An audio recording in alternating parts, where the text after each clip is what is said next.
minta kesediaannya untuk maju ke depan. Madang le.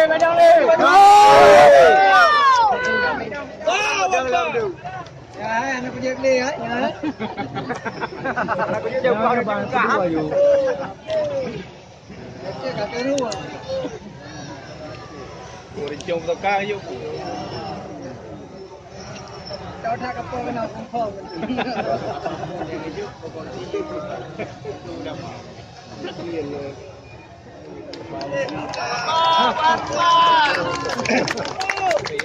Dilanjutkan dengan penyerahan piagam untuk Ustadz Abdul Somad LCMA oleh Ketua Panitia Pelaksana kepada Tunku Raja Habibi dan silakan.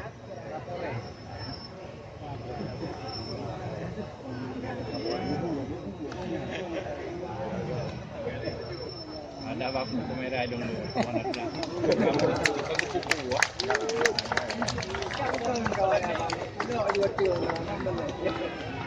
Kamera dia je dong.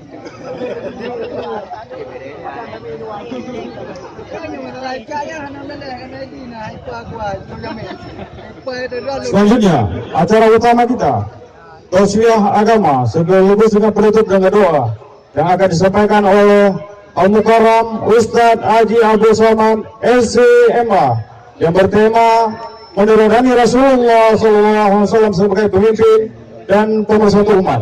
Kepada Ustadz, waktu di tempat kami persilakan dengan segala hormat. Allahu Akbar.